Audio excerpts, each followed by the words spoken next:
Good morning student. आज हम लोग देखेंगे कि यदि दो आवेशों की बीच की दूरी यदि दो आवेशों के बीच की दूरी परिवर्तनशील हो तो उनके बीच के विद्युत बल को कैसे ज्ञात किया जाता है। यानी आज का टॉपिक है कि यदि दो आवेशों के बीच की दूरी परिवर्तनशील हो तो विद्युत बल की गणना करें। यानी कहने का मतलब है कि यदि प्रश्न में दो आवेश रहे और इसके लिए दो स्थिति हो, यानी आवेश का मान न बदले और दूरी को दो अलग अलग स्थिति में दिया जाए, तो उस स्थिति में विद्युत बल कैसे ज्ञात किया जाएगा। आइए देखते हैं। मान लेते हैं दो बिंदु आवेश, एक Q1 है और दूसरा बिंदु आवेश Q2 है, और दोनों का बीच का जो दूरी है, प्रारंभिक दूरी को मान लेते हैं R1। कितने बिंदु आवेश है? दो। एक क्या है? Q1 और दूसरा क्या है? Q2, और बीच की दूरी क्या है? R1। तो हम लिखते हैं यहां पे माना कि दोनों बिंदु आवेशों के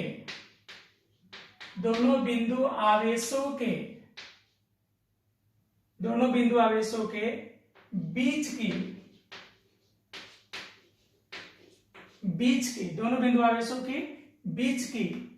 प्रारंभिक दूरी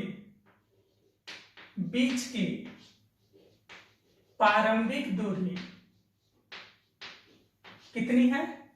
R1। प्रारंभिक दूरी R1 है, तो विद्युत बल होगा।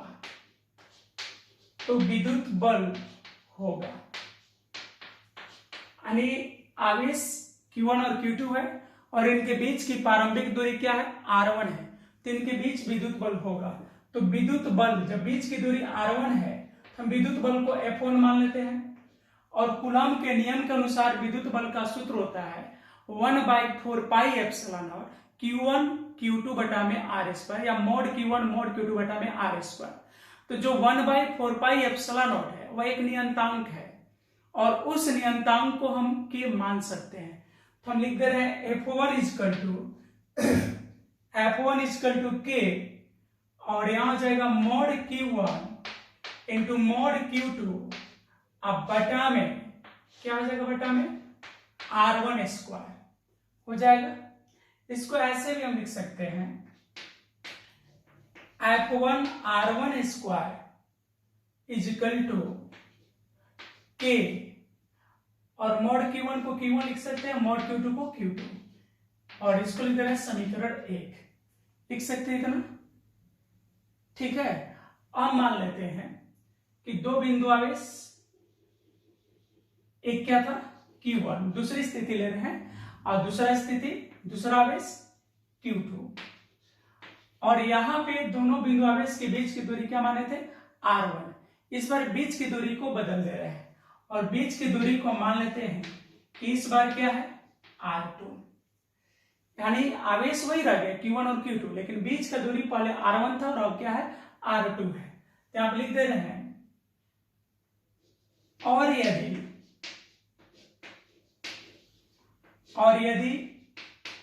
दोनों बिंदु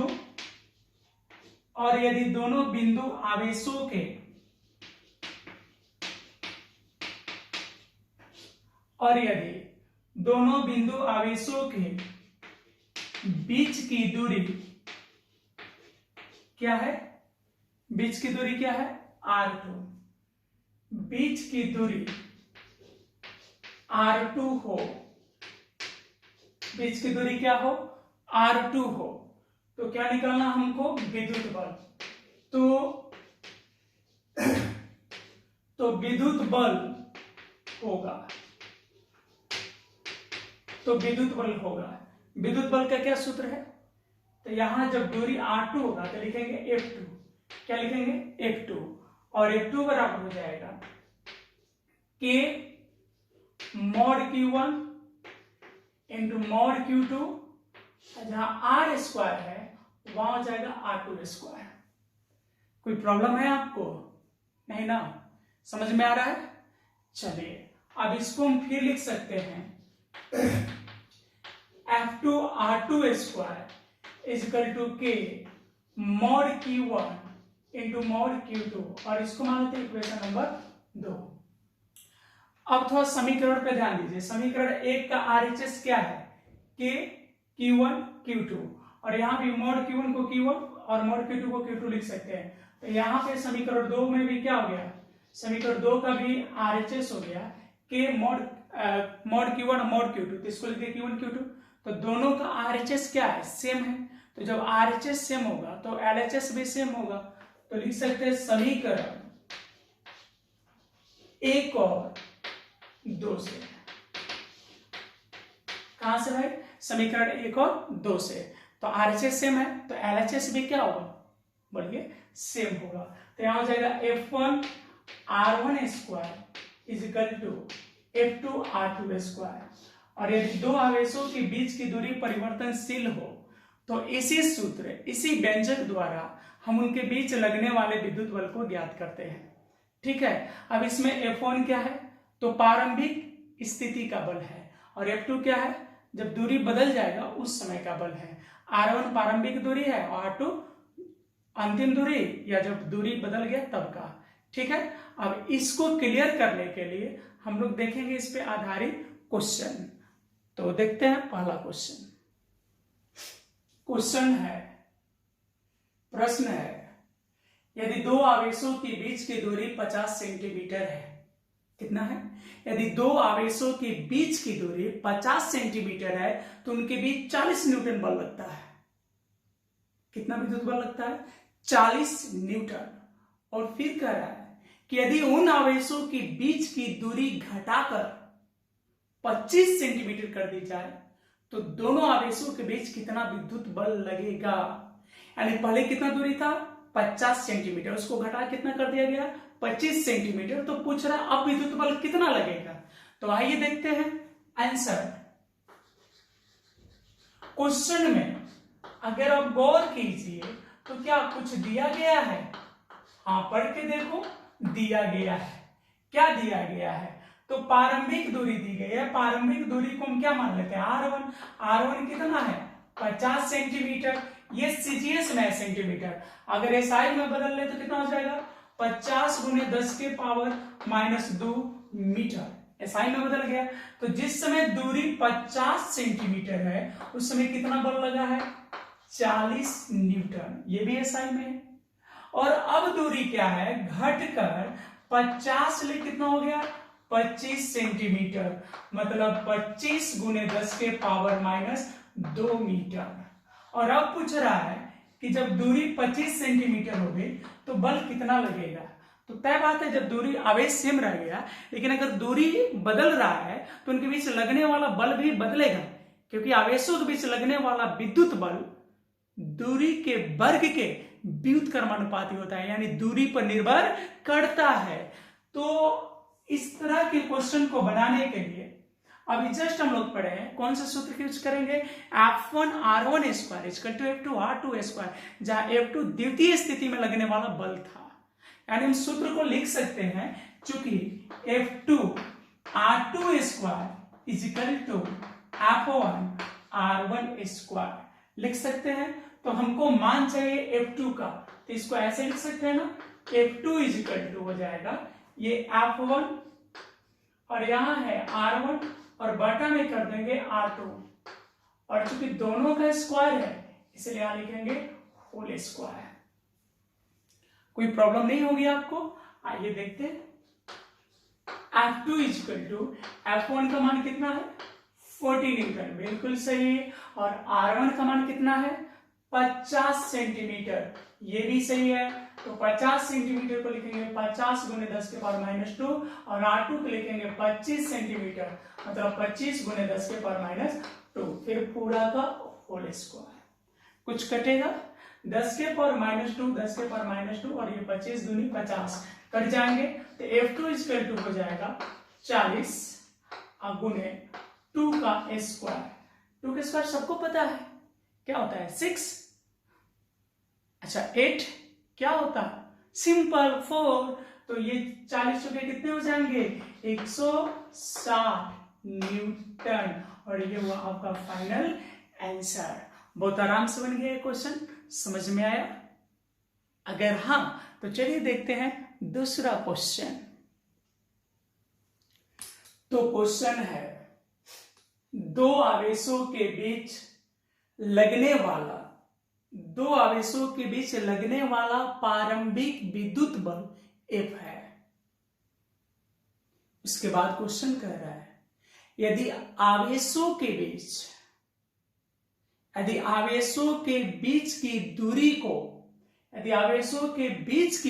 को आधी कर दी जाए तो उनके बीच लगने वाले विद्युत बल का मान क्या होगा। यानी मान लेते हैं जब बीच की दूरी r है तो उसमें बल कितना है F। अब दूरी को आधा किया गया यानी मान लो r/2 कर दिए तो पूछ रहा बल कितना होगा। और इस टाइप के क्वेश्चन ऑब्जेक्टिव में पूछे जाते हैं, चाहे वो बोर्ड एग्जाम हो या फिर रेलवे का टेक्निकल एग्जाम या फिर एयरफोर्स और नेवी, इस तरह के एग्जाम में ऐसे क्वेश्चन डायरेक्ट पूछे जाते हैं। तो आइए क्वेश्चन को देखते हैं आंसर।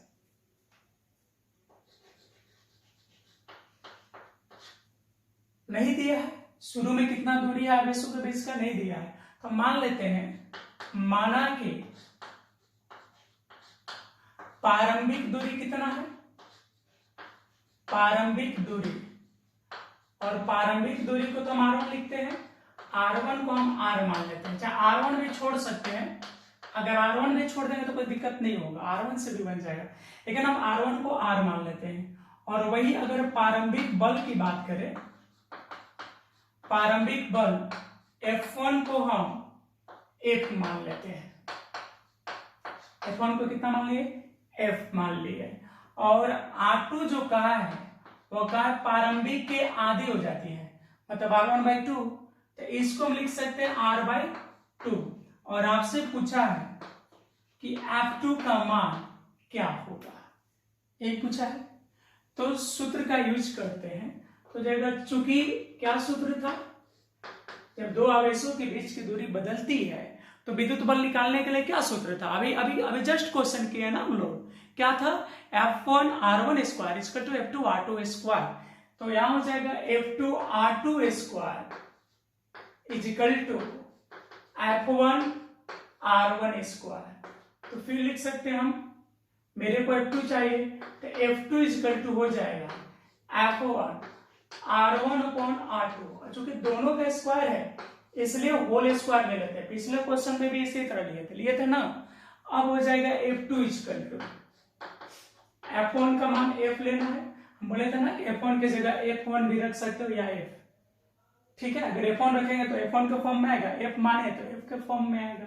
और यहाँ हो जाएगा R1 की जगह R और यहाँ क्या हो जाएगा R/2 अब पूरा का होल स्क्वायर।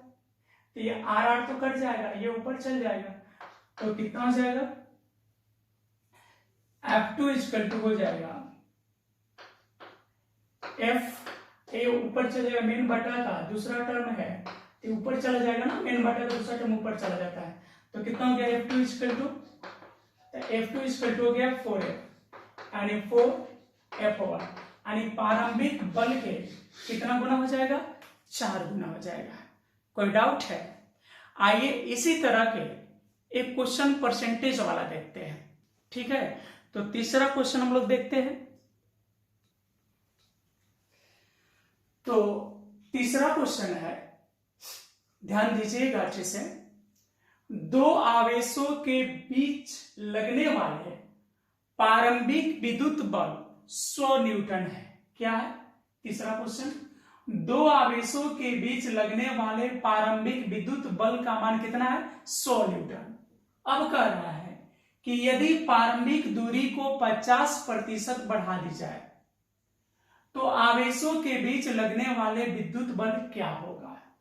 यानी इस बार दूरी को बढ़ाया गया है तो तय बात है कि जो बल का मान होगा वह 100 न्यूटन से कम होगा, क्योंकि दूरी के वर्ग के व्युत्क्रमानुपाती का अनुपाती होता है। इसका मतलब है कि अगर दूरी बढ़ेगा तो विद्युत बल का मान घटेगा, और अगर दूरी घटेगा तो विद्युत बल का मान बढ़ेगा।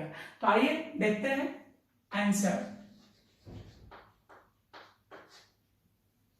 कितना विद्युत बल है? चलो मान लेते हैं, पहले दिया गया है प्रारंभिक विद्युत बल कितना न्यूटन है? 100 न्यूटन है। ठीक है, और जिस समय 100 न्यूटन है उस समय दूरी को हम कितना मान लेते हैं? r। मान लेते हैं शुरू में दूरी कितना था? r। अब कह रहा है कि दूरी को 50% बढ़ा दिया गया है, यानी r2 बढ़ा है, यानी r जो था पहले वो तो है, r पहले था ना दूरी तो वो है, उसके बाद कह रहा है कि 50% बढ़ा है तो प्लस अब 50%, सॉरी r प्लस r का 50%। कितना बढ़ा है? r का 50% बढ़ गया है। तो इसको हम ऐसे भी लिख सकते हैं r प्लस और r का 50%, r का किसको बोलते हैं? गुना को, और यहां हो जाएगा 50। अब प्रतिशत जब रहता है तो लिखते हैं भागे 100, तो कितना हो जाएगा? r/2। यानी हम लिख सकते हैं r प्लस r/2 हो जाएगा ना, 50 दूनी 100। तो इसको जब हम सॉल्व करेंगे तो r2 का मान कितना आ गया? ये हो जाएगा 3r/2 हो जाएगा। तो r भी निकल गया, और अब पूछ रहा है कि F2 का मान क्या होगा। यानी जब दूरी इतना हो गया है तो F2 क्या होगा? समझ रहे हैं? समझ में आ रहा है ना? चलिए देखते हैं। तो सूत्र है, चूंकि क्या सूत्र है? F2r2² is equal to F1r1²। यही होता है ना? तो लिख सकते हैं F2 इजिकल टू F1 और फिर हो जाएगा r1/r2, फिर इसका हो जाएगा होल स्क्वायर। और आगे बढ़ाते हैं तो F2 इजिकल टू हो जाएगा, F1 का वैल्यू कितना है? 100। ठीक है, r1 की जगह r और r2 की जगह 3r/2, 3r/2। तो 2 तो ऊपर चला जाएगा, r1 r ही है, इस समझे। फिर से देख लीजिए, ध्यान दीजिएगा, यहाँ पे r1 r है, इतना है ना, और लो अब बाई 2, तो मेन बटा का दूसरा टर्म कहां चल जाता है? ऊपर। चलो अब पूरा का होल स्क्वायर, ये r कट गया, r कट गया, r शार्ट कट गया, तो ये F2 बराबर कितना हो गया? तो F2 बराबर हो गया 100। आइए हो जाएगा 2/3 इसका स्क्वायर। ठीक है, तो ये कितना हो गया? 400। अब भगानो हो गया, ये 2 दूनी 4 रहते 3 9, तो F2 का मान कितना आ गया बोलो? 40, 9 चौके 36, फिर 4 बचेगा, फिर हो जाएगा 40, तो 9 चौके 36, फिर बचेगा 4, तो 9 चौके 36, ये 4 4 आते रहेंगे, यानी 44.4 न्यूटन लगभग। तो इस तरह से यदि दो आवेशों के बीच की दूरी परिवर्तनशील हो तो विद्युत बल कैसे निकाला जाएगा, इसका हम लोग थ्योरी भी देखें और क्वेश्चन भी देखें, और उम्मीद करते हैं कि आपको अच्छे से समझ में आया होगा। फिर भी अगर कोई क्वेश्चन होगा तो आप लोग उसको बनाइएगा, और डाउट बनता है अगर तो वही कमेंट बॉक्स में आप बताइए। और हाँ, अगर अभी तक आप चैनल को सब्सक्राइब नहीं किए हैं तो सब्सक्राइब कर लीजिए, उसके लिए पैसे तो नहीं लग रहे हैं आपके, तो चैनल को सब्सक्राइब कर लीजिए। देखिए, जब कोई एक्टर अपनी रोल को निभाता है और बदले में उसको ताली मिलती है तो उसकी एनर्जी डबल हो जाती है। आपको याद होगा बचपन में जब कोई मदारी वाला आता था खेल दिखाने के लिए बच्चों को, बंदर भालू लेकर आता था, हम लोग से ताली बजवाता था। जब भी मजा आता था हम लोग ताली मारते थे। उससे क्या होता था कि जो खेल दिखाने वाला आदमी था उसकी एनर्जी बढ़ जाती है। उसी तरह यहां पर इस ऑनलाइन प्लेटफॉर्म पर अगर आप सब्सक्राइब करते हैं, लाइक करते हैं, तो हम लोग का मनोबल बढ़ता है और एनर्जी उभर कर आती है। सपोर्टेड हम बहुत एनर्जी लगाए, और आप अगर सब्सक्राइब नहीं करते, लाइक नहीं करते, तो इसका मतलब क्या हम समझे, आपको अच्छा नहीं लगता है, तो फिर मेरी एनर्जी लेवल डाउन होने लगेगी। तो मेरी एनर्जी लेवल बनी रहे और हम आपको और आगे थ्योरी इससे अच्छे अंदाज में बताएं, तो जरूरी होगा कि आप चैनल को सब्सक्राइब करें और लाइक करें। इन दोनों के लिए पैसे तो नहीं लगते हैं। चलिए ठीक है, धन्यवाद। और तब तक जितना थ्योरी हम बताएं शुरू से आप देखिए, और एक एक थ्योरी करके धीरे धीरे हम लोग आगे बढ़ते जाएंगे। और अब पढ़ेंगे अगला थ्योरी। अभी कूलम्ब्स लॉ ही पढ़ेंगे, कूलम्ब्स लॉ अभी समाप्त नहीं हुआ है। तो बने रहिए और कॉपी पर लिखते जाइए, और जब भी कोई वीडियो देखते हैं तो उसको लास्ट तक देखिए, नोट कीजिए। ये नहीं कि सिर्फ क्लिक कर दिए और ऐसे से भगा कर देख लिए हो गया, ऐसे नहीं होगा। जब तक किसी थ्योरी को शुरू से लास्ट तक नहीं देखेंगे तब तक थ्योरी का अर्थ क्या है, उस थ्योरी का रस क्या है, वो आप नहीं समझ पाएंगे। अगर सच में रस का रसपान करना चाहते तो वीडियो अगर शुरू करते हैं तो लास्ट तक बने रहिए। ठीक है, धन्यवाद।